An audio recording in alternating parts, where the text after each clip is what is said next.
বিসমিল্লাহির রহমানির রহিম। হে সমস্ত জগতবাসী, আজ আমি মোহাম্মদ শামীম আলী আপনাদের সামনে যে আলোচনাটি নিয়ে হাজির হলাম, সেই আলোচনাটি অবশ্যই খেয়াল করে শুনবেন। এই আলোচনাটি হবে হযরত মুহাম্মদ সাল্লাল্লাহু আলাইহি সাল্লামের স্বপ্নে দেখা এবং স্বপ্নের ব্যাখ্যাগুলো কিভাবে সাহাবাদেরকে দিয়েছেন এবং কোন স্বপ্ন কোন কার্যকরী আমরা যদি তা দেখতে পারি, আমরা যদি তা শুনতে পারি, আমরা যদি বুঝে চলতে পারি, ইনশাল্লাহ আমাদেরও দুজক হারাম হয়ে যাবে। তাই হযরত মুহাম্মদ সাল্লাল্লাহু আলাইহি সাল্লামকে নিয়ে আজকে এই আলোচনা করছি।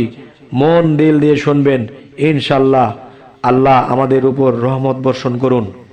এবার আসি, হযরত আবু হুরায়রা রাদিয়াল্লাহু আনহু বলেন, আমি নবী করিম সাল্লাল্লাহু আলাইহি সাল্লামকে বলতে শুনেছি, তিনি বলেছেন যে ব্যক্তি আমাকে স্বপ্নে দেখলো সে যেন আমাকে জাগ্রত অবস্থায় দেখলো, কেননা শয়তান কখনো আমার আকৃতি ধারণ করতে পারবে না। সুবহানাল্লাহ, আলহামদুলিল্লাহ।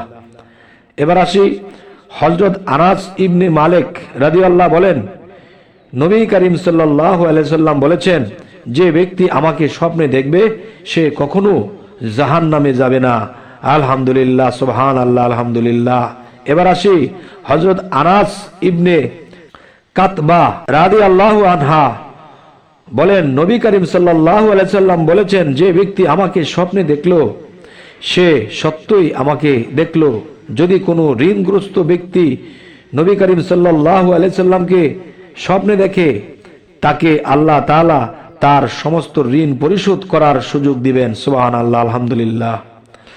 এবার আসি, যদি কোনো রুগ্ন ব্যক্তি নবী করিম সাল্লাল্লাহু আলাইহি সাল্লামকে স্বপ্নে দেখে, তবে আল্লাহ তাআলা তাকে আরোগ্য দান করেন। যদি কেউ যুদ্ধ অবস্থায় নবী করিম সাল্লাল্লাহু আলাইহি সাল্লামকে স্বপ্নে দেখে বা চোখে ভেসে ওঠে, তবে আল্লাহ তাআলা তাকে সে যুদ্ধে জয়ী লাভ করে দিবেন। সুবহানাল্লাহ, আলহামদুলিল্লাহ। আল্লাহ আমাদেরকে তৌফিক দান করুন। হযরত সাইদ ইবনে কায়েস তার পিতার মাধ্যমে বর্ণনা করেন, নবী করিম সাল্লাল্লাহু আলাইহি সাল্লাম বলেন, ওই ব্যক্তি কখনো জাহান্নামে যাবে না যে আমাকে একবার স্বপ্নে দেখবে। সুবহানাল্লাহ, আলহামদুলিল্লাহ। এবার আসি, হযরত আবু সাআদ রাদিয়াল্লাহু আনহু বলেন, আল্লাহ তাআলা নবী করিম সাল্লাল্লাহু আলাইহি সাল্লামকে পৃথিবীর জন্য রহমত স্বরূপ পাঠিয়েছেন আল্লাহ। আলহামদুলিল্লাহ, সুবহানাল্লাহ। এবার আসি, অতএব সুসংবাদ তাদের জন্য যারা তাকে জীবিত অবস্থায় দেখেছেন এবং তার অনুগত্য করেছেন, এবং সুসংবাদ তাদের জন্য যারা তাহাকে হযরত মুহাম্মদ সাল্লাল্লাহু আলাইহি সাল্লামকে স্বপ্ন দেখেছেন। এবার আসি, এখনো হজ করেনি এমন ব্যক্তি যদি নবী করিম সাল্লাল্লাহু আলাইহি সাল্লামকে স্বপ্নে দেখে, তবে সে পবিত্র বাইতুল্লাহ শরীফের হজ করার তৌফিক পাবে। আলহামদুলিল্লাহ। এবার আসি, দুর্ভিক্ষ কবলিত বা অনাবাদী এলাকায় যদি নবী করিম সাল্লাল্লাহু আলাইহি সাল্লামকে কেউ স্বপ্নে দেখে, তাহলে কি হবে? তবে উহা আবাদি ও শস্য শ্যামলায় পরিণত হবে। আলহামদুলিল্লাহ। এবার আসি, যেখানে অত্যাচার অনাচার ছড়িয়ে পড়েছে, সেখানে যদি নবী করিম সাল্লাল্লাহু আলাইহি সাল্লামকে কেউ স্বপ্ন দেখে, স্বাভাবিক অবস্থায় স্বপ্নে দেখা যায়, তবে জুলুম অত্যাচার ন্যায্য ইনসাফে পরিণত হবে। তার যদি ভীতিপূর্ণ এলাকায় দেখা যায়, তবে তা শান্তি ও নিরাপত্তায় পরিণত হবে।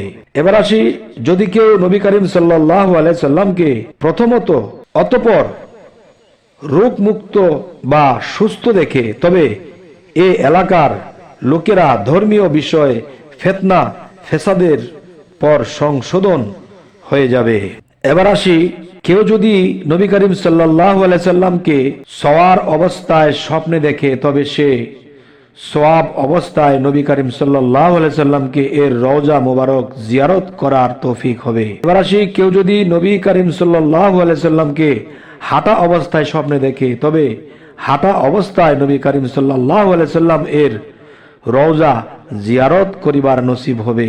এবার আসি, কেউ যদি নবী করিম সাল্লাল্লাহু আলাইহি সাল্লামকে দুর্বল ও ক্ষীণকায় এবং রং বিবর্ণ অঙ্গ হানিকর অবস্থায় কোথাও স্বপ্নে দেখা যায়, তবে সে এলাকায় বিদআতের প্রভাব এবং দ্বীন ও রাসূলের সুন্নতের দুর্বলতার প্রতি ইঙ্গিত করে।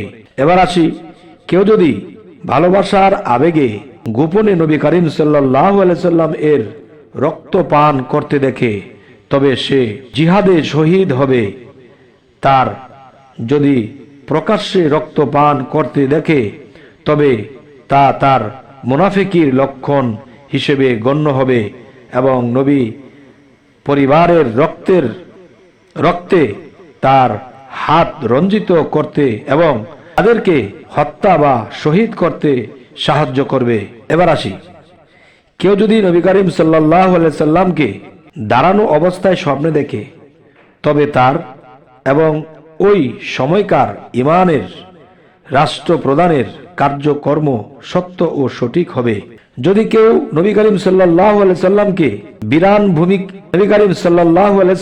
বিরান ভূমিতে আজান দিতে দেখে, তবে উক্ত জায়গায় আবাদি ও বসবাসের উপযোগী হবে।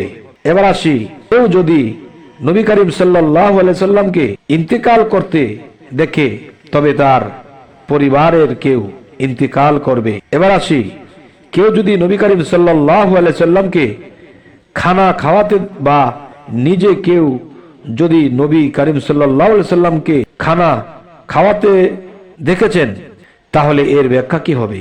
এর ব্যাখ্যা হবে, তবে তা যদি নবী করিম সাল্লাল্লাহু আলাইহি সাল্লাম এর পক্ষ হতে তাকে তার সম্পদের যাকাত আদায়ের নির্দেশ দেয়া হচ্ছে। কেউ যদি নবী করিম সাল্লাল্লাহু আলাইহি সাল্লামকে এর রওজা শরীফ জিয়ারত করতে দেখে, তবে সে প্রচুর সম্পদ লাভ করবে। এবার আসি, কেউ যদি স্বপ্নে নিজেকে নবীর সন্তান হিসেবে দেখে, অথচ সে নবীর বংশের লোক নয়, তবে ইহা তার ইমানের মজবুতি প্রতি ইঙ্গিত করবে। এবার আসি, কেউ যদি স্বপ্নে নিজেকে নবী এর পিতা হিসেবে দেখে, তবে তা তার ইমান, বিশ্বাস এবং দ্বীন ধর্মের দুর্বলতার প্রতি ইঙ্গিত বহন করে। কেউ যদি কোনো স্থানে নবী করিম সাল্লাল্লাহু আলাইহি সাল্লাম এর জানাজা দেখে, তবে সেখানে কোনো বালা মুসিবত দেখা দিবে।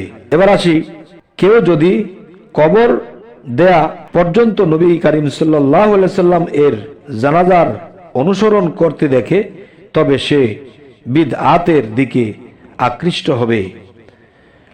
এবার আসি, কোনো ব্যক্তি বিশেষে নবী করিম সাল্লাল্লাহু আলাইহি সাল্লামকে স্বপ্নে দেখার ফলাফল শুধু তার মধ্যেই সীমাবদ্ধ থাকে না, বরং মুসলিম উম্মাহ বা দলকেও তা শামিল করে দেয়।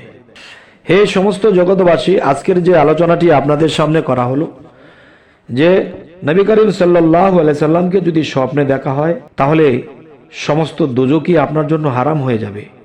তবে এরপর থেকে নিজের ইচ্ছায় বা অনিচ্ছায় কোনো পাপ কাজে ধাবিত করা যাবে না। তবে হে সমস্ত জগৎবাসী, আমাদের চ্যানেলটিকে অবশ্যই সাবস্ক্রাইব করে নেবেন, পরবর্তীতে যেন আপনাদের সামনে ভালো আলোচনা নিয়ে আসতে পারি। সকলেই ভালো থাকবেন। আল্লাহ হাফিজ।